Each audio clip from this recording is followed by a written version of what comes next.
Hi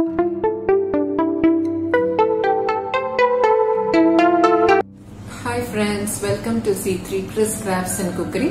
நான் உங்கள் Chris. இன்னைக்கு நம்ம வீடியோல பெண்கள் என்னெல்லாம் சத்தான பொருட்களை சாப்பிடணும், நம்மளுடைய பெண் பிள்ளைகளுக்கு அவங்க பருவம் அடையும் போது என்னெல்லாம் சத்தான பொருட்கள் அவர்களுக்கு கொடுத்து வளர்க்கணும் அப்படின்றத தான் நம்ம பார்க்க போறோம்.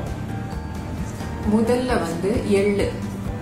இந்த கருப்பு எள்ளு இருக்குல்ல, இதுல நிறைய ஃபோலிக் ஆசிட் இருக்கு, இரும்பு சத்து இருக்கு, அயன் நிறைய இருக்கு. அதனால பருவமடைந்த பெண்களுக்கு முதல் 5 நாள் எள்ளுருண்டை செஞ்சு கொடுக்கணும். எள்ளுருண்டை செய்யறதுக்கு இந்த கருப்பு எள்ளும் பனை வெல்லம் இது ரெண்டுத்தையும் சேர்த்து நம்ம செஞ்சு கொடுக்கணும். இந்த பனை வெல்லம் இருக்குல்ல, இதை நம்ம நிறைய பயன்படுத்துறதே கிடையாது. ஆனா இது சாதாரண வெல்லத்தை விட, சர்க்கரையை விட பல மடங்கு இதுல கால்சியம் சத்து இருக்குது. அதனால பெண்களுக்கு அவங்க எலும்புகள் எல்லாம் நல்லா வலுப்படும்.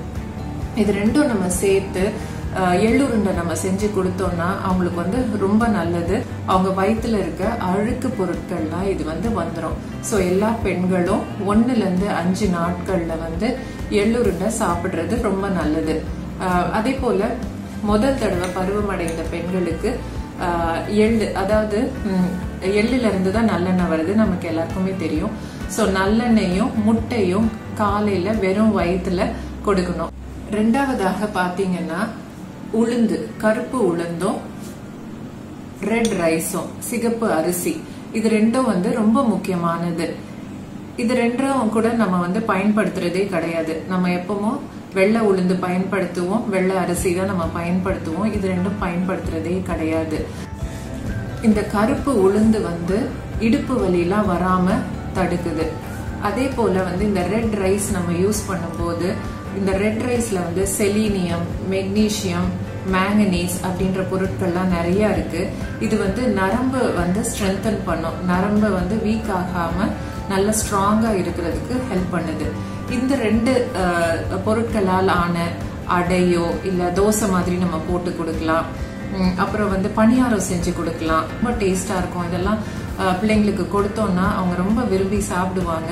இது எப்படி செய்யறதுன்னு சொல்லிட்டு நான் உங்களுக்கு வீடியோல காமிச்சிருக்கேன். நீங்க லிங்க் பார்த்து நீங்க அதுல இருந்து பயன்பெற்றுக்கோங்க. ஸோ இதெல்லாம் கொடுக்கும்போது அவங்களுக்கு அவங்க இடுப்போ நரம்போ, அதாவது அவங்க போன்ஸும் நரம்போ நல்ல ஸ்ட்ராங் ஆகுது. இது 6 to 14 நாட்களுக்கு நம்ம கொடுக்க வேண்டிய பொருட்கள். இது அவங்க கர்ப்பப்பைக்கு வலுவை கொடுக்குதுன்னு சொல்றாங்க.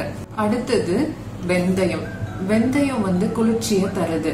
15 to 28 நாட்கள் நம்ம எடுத்துக்கிட்டோம்னா உடம்புல சுரக்கிற சுரபியானது ரொம்ப உஷ்ணத்தை ஏற்படுத்துது. அதனால நம்ம குளிர்ச்சியான பொருள், வெந்தயம் போன்ற குளிர்ச்சியான பொருளை நம்ம சேர்த்து சாப்பிடும் போது அது அந்த உஷ்ணத்தை தணிக்குது. அதாவது ப்ரீமென்ஸ்ட்ரல் சிண்ட்ரோம்லாம் சொல்றாங்கல்ல, ரொம்ப கோவம் வர்றது, ஸ்ட்ரெஸ் ஆகுறது, அதெல்லாம் நம்மளோட ஹார்மோன்ஸ்னாலதான். இந்த வெந்தயம் அப்புறம் சிகப்பரிசி இது ரெண்டும் இடிச்சிட்டு பொடி பண்ணிட்டு இதுல நம்ம உருண்டை மாதிரி பிடிச்சு கூட சாப்பிடலாம். இந்த மாதிரி எல்லாம் நம்ம உணவு பொருட்கள்ல வெந்தயம் போன்ற குளிர்ச்சியான பொருட்களை நம்ம சேர்த்து சாப்பிடும் போது நமக்கு அந்த ஸ்ட்ரெஸ் எல்லாம் குறையுது. ஸோ 15 to 28 நாட்களுக்கு இதெல்லாம் நம்ம உடம்புல சேர்த்துக்கலாம். இந்த 5 பொருட்களையும் நம்ம உணவுல அடிக்கடி நம்ம சேர்த்துக்கணும். இந்த 5 பொருட்களை வச்சு என்னெல்லாம் செய்யலாம்னு பாத்தீங்கன்னா உளுத்தங்கஞ்சி, உளுத்தங்களி, எள்ளுருண்டை, உளுந்து வடை, உளுந்து போண்டா, சிகப்பரிசி பணியாரம், இதெல்லாம் நம்ம செஞ்சு சாப்பிடலாம். இப்ப நான் சொன்ன ரெசிபிஸ் எல்லாமே எப்படி செய்யணும்ட்டு என்னோட சேனல்ல நான் ஷேர் பண்றேன். நீங்க அதை பார்த்து பெண்களாகி நீங்கள் தினமும் உங்க உணவுல இதெல்லாம் கிடைக்கிற மாதிரி சேர்த்து சாப்பிடுங்க. உங்களுக்கு பெண் பிள்ளைகள் 8 வயதுல இருந்து 14 வயதுல இருந்தாங்கன்னா இதை எப்படியாவது நீங்க ஒரு நாள் ஒரு ஐட்டம் ஆச்சு செஞ்சு கொடுங்க. முக்கியமா பருவம் அடைந்த பெண்கள் ஒரு 6 மாசத்துக்காச்சு இந்த ஷெட்யூல்ல நீங்க சாப்பிட்டீங்கன்னா அவங்க பருவம் அடைந்த நாள் முதல் அவங்க குழந்தை பிறக்கும் போது மெனபாஸ் வரைக்கும் அவங்களுக்கு எந்த பிரச்சனையுமே வராது. ஓகே ஃப்ரெண்ட்ஸ், உங்களுக்கு இந்த வீடியோ பிரயோஜனமா இருந்திருக்கும்னு நினைக்கிறேன்.